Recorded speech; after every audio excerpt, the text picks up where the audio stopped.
နောက်ထပ်သူဘာတွေဆက်မဲ့ပြန်တော့ဆိုသူ့ရဲ့မျက်စိထဲမှာမြင်လိုက်ရတယ်ဘာတွေမြင်ရတော့ဆိုလို့ရှိရင်တစ်ပင်ငယ်လေးတွေခြုံငယ်လေးတွေမြေကြီးပေါ်ကနေပြီးတော့ပေါက်ထွက်လာပြီဘာမှမကြဘူးတထွာလောက်တမိုက်လောက်တော့မရောက်ဘူးအဲ့တစ်ပင်လေးတွေဟာမြေကြီးပေါ်ကနေပေါ်လာလိုက်ပြီးမကြခင်မဲ့အပွင့်နေပွင့်ပြီးအသီးတွေတီးကြတာကိုသူမြင်တယ်မြေကြီးပေါ်ကထွက်လာတဲ့အပင်လေးတွေဟာအပင်ပေါက်စလေးတွေဟာခဏလေးနေပြီးတော့ပွင့်သွားကြတယ်ခဏလေးနေပြီးအပွင့်တွေကအသီးတွေတီးတာကိုသူမြင်မဲ့ရတယ်ထူးထူးဆန်းဆန်းသာမန်အဖြစ်ဆိုရင်တစ်ပင်တစ်ပင်ဟာအတော်ကြာမှ3နှစ်4နှစ်5နှစ်ဆိုတာမျိုးနေပြီးတော့မှအပွင့်ပွင့်နဲ့အသီးသီးတယ်အဲ့တော့ဒီကနေ့ခင်ဗျာလည်းပဲတမင်ဖန်တီးထားတာလားတော့မသိဘူးတစ်ပင်လေးတွေဟာအခုဟာစကဝါပင်ဆိုလို့ရှိရင်အတော်ကြီးကြီးမှအပွင့်ပွင့်လေးရှိကြတယ်အခုစကဝါပင်ဟာနှိမ့်နှိမ့်လေးနဲ့အပွင့်နေပွင့်တယ်ဂန်းကော်ပင်တွေလည်းပွင့်တယ်တေးအောင်လှုပ်ထားတာဂိုင်းကူတွေတို့ဘာတို့လှုပ်ကြတယ်ပေါ့လေအမျိုးစုံတစ်ပင်ငယ်ငယ်လေးတွေဟာလည်းပဲတဘာဝအပြင်ပွင့်ကုန်ကြတယ်ပေါ့အတိတိလာကြတယ်ပိန်းတဲ့ပင်တွေဆိုလို့ရှိရင်ဒုတိယလောက်တော့မရှိသေးဘူးအသီးတွေတီးနေကြတယ်လက်တွေ့အပြင်လည်းတစ်ပင်တွေဟာဂိုင်းကူတွေနဲ့မျိုးဆက်တွေနဲ့လောက်ထားသည့်အတွက်ကြောင့်ငယ်ငယ်လေးနဲ့အသီးတီးတဲ့အနေအထားမျိုးတွေမြင်ရတယ်ကောသလမင်းကြီးကတော့တဘာဝကိုကမြေကပေါက်ထွက်လာတဲ့တစ်ပင်လေးတွေကမြေကပေါက်ခါစားလေးပွင့်ပွင့်လိုက်တာအသီးတွေတီးလိုက်တာခဏလေးပဲသူချက်ချင်းကြီးလို့မြေကပေါ်လာပြီးတော့ပွင့်တာတီးတာကိုမြင်ရတယ်အဲ့ဒါတပည့်တော့အိမ်မက်ထဲမှာထူးထူးဆန်းဆန်းမြင်လဲရတဲ့အချက်ပါပဲလို့ဆိုတော့မြတ်စွာဘုရားကဒါဟာလည်းပဲတင်မင်းကြီးရဲ့လက်ထက်မှာအကျိုးသက်ရောက်မှုရှိမဲ့အရာမဟုတ်ဘူးတစ်ပင်လေးတွေဟာပေါ်လာပြီးမကြခင်ပွင့်မကြခင်တီးတယ်ဆိုတာတစ်ချိန်ကြာဆိုရှင်လူလောကကြီးဟာတက်တန်းတွေတိုးပြီးတော့တက်တန်းတွေဆုပ်ယုပ်လာတဲ့အချိန်ခါမျိုးကြုံလိမ့်မယ်အဲ့ဒါလိုကြုံတဲ့အခါမှာတက်တန်းဆုပ်ယုပ်လာပြီဆိုလို့ရှိရင်တော့လူတွေဟာအမျိုးသမီးငယ်ငယ်လေးတွေဟာနော်အိမ်တော်ရသားပြုတ်ပြီးတော့ဒီသားသမီးတွေမွေးကြလိမ့်မယ်ဒီလိုအဓိပ္ပာယ်မျိုးကိုဖော်ဆောင်နေတဲ့ဟုတ်ပြီ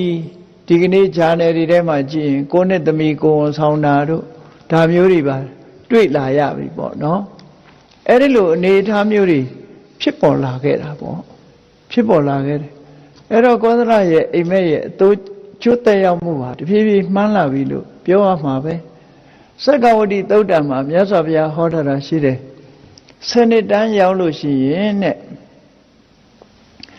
ငါးနှစ်သမီးဟာအိမ်အောင်ပြုတဲ့အရွယ်ဖြစ်လာမယ်လို့ဒီလိုဆိုတာဆယ်နှစ်သမီးအဲ့ဒါကိုဘုန်းကြီးတို့ကတွက်ကြည့်တယ်9နှစ်သမီး10နှစ်တန်းအရွယ်မှာ9နှစ်သမီးအိမ်အောင်ပြုတယ်ဆိုတော့တော်တော်ကိုနောက်ကြတယ်လို့နော်တော်တော်နောက်ကြတယ်ဘာလို့ဆိုအခုခေတ်တက်တရာမှာ90မှာအိမ်အောင်ပြုသလိုဖြစ်နေတယ်အဲ့တော့စာပေမှာကြည့်လိုက်တဲ့အခါမူခွဲတစ်ခုရှိတယ်အဲ့ဒီမူခွဲမှာကြည့်လိုက်မယ်ဆိုရင်တော့သူက9လသမီးလို့ဒီလိုဆိုတယ်ပင်စမာတိကပင်စအဲ့တော့9လသမီးဆိုတာအချိုးချနဲ့တွက်ကြည့်တော့သေချာသိနိုင်တယ်ပေါ့လူရဲ့သက်တမ်းဟာ10နှစ်ပဲရှိတယ်10နှစ်ပဲရှိတော့ခုခေတ်အနေထားနဲ့တွက်ကြည့်ပေါ့ခုခေတ်အနေထားမှာဥပမာပဲ100တန်းဆိုပါစို့100တန်းမှာဆိုလို့ရှိရင်18နှစ်ခုခေတ်မှာအရွယ်ရောက်တယ်ဒါ85နှစ်တန်းပဲထားအောင်တော့18နှစ်ဆိုအရွယ်ရောက်တယ်လို့သတ်မှတ်တယ်ပေါ့အဲ့တော့10နှစ်ဆိုလို့ရှိရင်ဘယ်ချိန်အရွယ်ရောက်အောင်မလဲကိန်းကနန်းနဲ့တွက်ကြည့်လိုက်ပေါ့တွက်ကြည့်တော့9လသမီးဆိုရင်တော့နည်းနည်းပို့ပြီးတော့နီးစပ်တယ်လို့ဒီလိုထင်တယ်ပေါ့9နှစ်ဆိုတာတော့ကြီးလွန်အားကြီးသွားပြီသူကနောက်ထပ်9နှစ်ဆိုဖွားကြီးဖြစ်ပြီးသေတော့မှပဲရှိတယ်အဲ့တော့9နှစ်မှအိမ်အောင်ကြတယ်ဆိုတာနောက်ကြတယ်လို့ထင်တယ်ပေါ့အဲ့ဒါလို့ငယ်ရွယ်တက်တန်းနေဆွရုပ်လာတဲ့အခါမှာအခုဒီเจ้าထဲမှာပေါက်ဖွားနေတဲ့ခွေးတွေကိုသတိထားမိကြည့်တယ်ခဏလေးပဲကြီးမွေးလာလို့ခွေးပေါက်စလေးတော့ကြာတော့အိမ်အောင်ကြကုန်ကြပြီသူတို့နော်မကြဘူး တနှစ်တောင်မနေဘူးသူတို့အိမ်တော်ကြကုန်ပြီအဲ့ဒါလူတွေဖြစ်တယ်အဲ့တော့ကောသလမင်းကြီးအိမ်မက်မဲ့တာသစ်ပင်လေးတွေဟာမြေကြီးပေါ်ကနေပေါ်ထွက်လာပြီးတော့မကြဘူးအပွင့်လေးတွေပွင့်အသီးတွေသီးတယ်ဆိုတဲ့အိမ်မက်မှုဟာတဲ့တက်တန်းတိုးလာတဲ့ဆွေးရုံလာတဲ့လူလောကမှာအရွယ်တွေငယ်ငယ်နဲ့အင်အောင်ရသားကြမယ်ဆိုတဲ့အဓိပ္ပာယ်မျိုးတွေကိုနောင်တစ်ချိန်ဖြစ်ပေါ်လာမဲ့အနေအထားတွေကိုပုဗ္ဗနမိတ်အနေနဲ့မေတ္တာပါသင်မင်းကြီးအတွက်ဘာအန္တရာယ်မှမရှိပါဘူးလို့မြတ်စွာဘုရားကဒုတိယမြောက်အိမ်မက်ကိုအခုလိုဖြည့်ရှင်းပြီးတော့ဆုံးမဟောကြားခဲ့တာဖြစ်ပါတယ်လောကမှာအိမ်မက်နဲ့ပတ်သက်ပြီးတော့မှတ်သားစရာတွေများစွာရှိတယ်ဒီကနေ့အိမ်မက်ကောသလမင်းကြီးရဲ့အိမ်မက်16ချက်တည်းက2ချက်လောက်ကိုမှတ်သားပြီးနောက်ရက်တွေမှာဆက်လက်ပြီးတော့ကောသလမင်းကြီးရဲ့အိမ်မက်တွေအကြောင်းနဲ့မြတ်စွာဘုရားရှင်းလင်းပြောကြားတဲ့အိမ်မက်ရဲ့အကျိုးအဖြစ်တွေကိုမှတ်သားပြီးတော့သံဝေကတရားဖြစ်ပွားဖို့လောကကြီးရဲ့အခြေအနေတွေဟာအခုလိုပဲအနေအထားတစ်ခုဟာဖြစ်ပေါ်လာတယ်အကြောင်းကင်းပြီးတော့အကျိုးတရားဆိုတာမဖြစ်ဘူးဆိုတာကို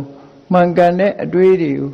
တွေးရှိပြီးတော့မှန်ကန်တဲ့အသိဉာဏ်တွေရအောင်ကျင့်ကြံကြိုးကုပ်အားထုတ်တော်မူနိုင်ကြပါစေကုန်သတည်းသာဓုသာ